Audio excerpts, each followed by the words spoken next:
friends, followers, YouTubers, subscribers. Trevor Rant, but mainly good morning to you, the subscribers, because without you we wouldn't have a channel. And we do have a channel. Yes, we do. But if you're watching this video right now and you've not yet subscribed, why not? It's free! Unless you support me by PayPal with £1 a month, which you probably don't. But anyway, it doesn't matter. I appreciate all the support I get on this channel. It's wonderful.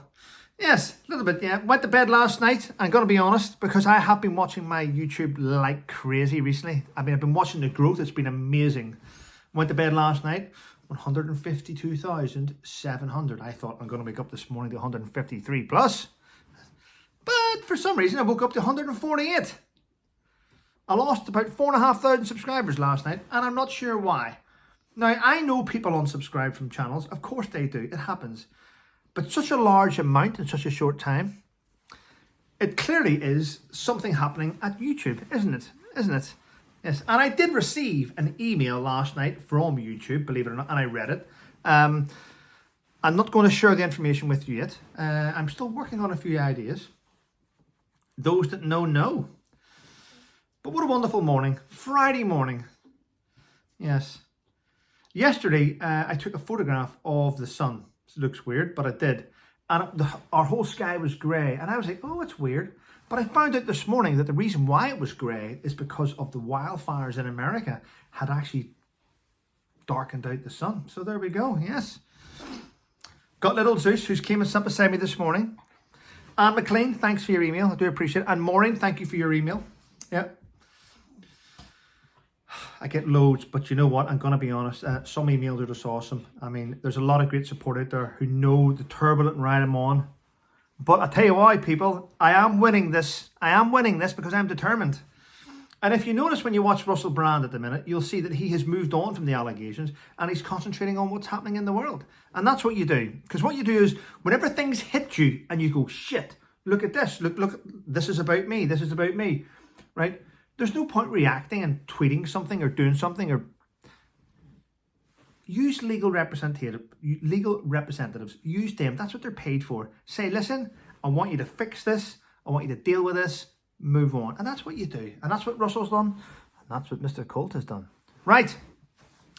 Also, the other day, I now feel bad. I now feel bad the other day because whenever I was getting lambasted in the Sun newspaper, which is the scum, I'm really pleased that all my friends in Liverpool didn't get to read that. And that's because no one in Liverpool buys the Sun. So there we go. But whenever I actually text Loza, Lawrence Fox was going through a lot of shit. I says, Loza, blah, blah, blah, blah, blah, blah. And he's like, I feel you. And I didn't realise what was going on with Loza, but he's going through the same stuff. But the thing is, he said something out. He said something out live on TV. But you know what? Sometimes, and I don't agree with what he said, but there is a sentiment to what he was trying to say. Basically, you can say what you want about this and that, but whenever but you know, I once called President Biden a retard live on news. You know what I mean? And I shouldn't have done that live on news, but I did. But sometimes whenever you're asked questions, and if you don't have a filter and you're honest and you want to say the truth, it just comes out, boom, boom, boom. And then we have to reap? We have to reap what we sow. Yeah. Oh, well. So it looks like, Lawrence has said that he believes him and Dan are going to get sacked from GB News probably today, at some stage today or maybe tomorrow. And if that happens, it'll be a shame. It will be a shame. But Patrick Christie, I'm available. Yeah. Right. A police chief has been to a ball. He's been to an event wearing his number 2s, the best dress, with the chains and all the regalia all over him, with his medals on. But this police chief is called Nick Adderley. He's 57 years of age. He happened to turn up wearing a Falklands War medal, which was a bit strange for Nick to wear a Falklands War medal with his other medals. Because Nick was only 15 when the Falklands War took place, which means Nick, the police chief, has been lying all these years pretending that he's been in the Falklands. And that's a police chief. Wow. Do you know what? I'm going to be honest. if you're the chief of police and you're wearing fake medals, I'm gonna be honest, that should be an instant dismissal. It should be. I know if it was an ordinary place, an ordinary job, you wouldn't get that. You wouldn't. Oh, but if he was a builder, he wouldn't get sacked from the building site. No, he'd be lambasted. But he's police. He's in a place of responsibility, a place of trust, integrity, and loyalty, and he's lied about his medals. So if he's lying about what he's got on his chest, what else has he been lying about in the police? I honestly believe that the police chief should be dismissed. That's just my opinion. Please comment below and let me know what you think about that. Now, the story hit me this morning, which I find strange, but it's where we're going in a culture. We're in a culture now where if you brush past somebody and you make contact, they go, "You touched me. You touched me." And it goes from "you touched me" to "you touched me." And you're like, "Well, I'm sorry." And if someone hears you say, "I'm sorry," they then go, "So you did touch her?" So it goes beyond. Anyway, this is my point. Ex-boxing champion Glenn McCrory was at a function where he was doing talking. So he was doing speech, like an after dinner speech thing. He was doing that. However, he was sitting on a chair and he was trying to get the waitress's attention. And one walked past him. This is true. One walked past him and he touched her on the elbow and went, "Excuse me," and she didn't hear him. Another one walked past him. This is a guy who wanted a drink. Someone else walked past. He goes, "Excuse me, mister." Third time, a woman walked past, a waitress. He touched her on the elbow. Excuse me, pet." That was his words. "Excuse me, pet." Right? He's just had to go through months and months and months of turmoil where she tried to get him charged. Ready? I'll write it down here. Sexual assault. That waitress tried to get that individual charged with sexual assault. He shouldn't have used the word pet. It was demeaning. Oh my God, people. Really? I'm not being funny. If you're a waitress or you're a barman and someone touching your elbow, now here's the thing. Touching your bum, yeah, I would say that's sexual assault. Don't ever touch a female bum. Don't ever touch a man's bum. You can't touch certain things.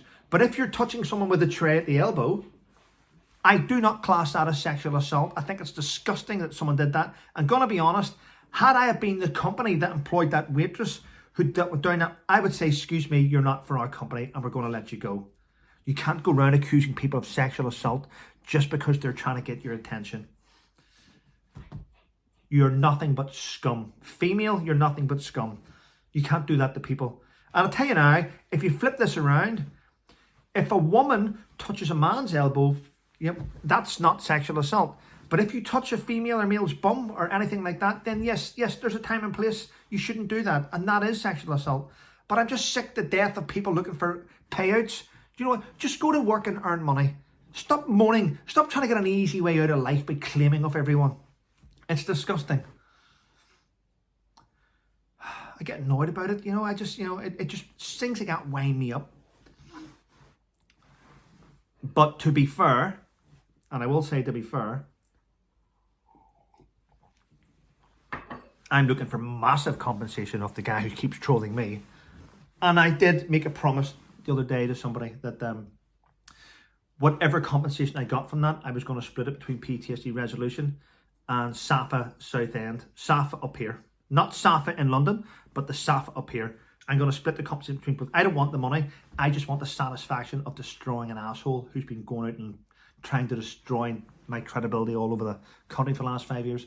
But there we go. Yes, and that's how you do it, people. Yes. That's how you do it. So what else is happening today? Well, I'm going to wait out today. I need to make a few calls, clearly. I keep taking my dog out for a walk. Tell me what's happening here. I'm taking my dog out for a walk. Clearly your dog needs a pee and a poo in the morning. I've done that already. But I take my dog out for a walk and I only walk him about 150 metres and he just collapses now. He won't move. It's like he's given up. I know he's old. He's 10 years old, right? But we got him when my son was 2. My son's 12 now. They've grown up together. But he gives up now when he's out walking, and it's heartbreaking to watch. There's many a time now I just pick him up and carry him home. He's an old man. like his dad. But people, listen, thank you for your support. Thank you for supporting my channel. And we'll see about the Sunday Night Live. I was meant to get Thomas Markle on and do a fundraiser for Thomas Markle's dad. But to be fair, you know, I've got my own stuff going on at the minute and I'm dealing with that. So I may not do it with Thomas Markle now, and that's a fact. I'm trying to keep focused. I keep writing things down in my diary and stuff to keep moving forward. But listen,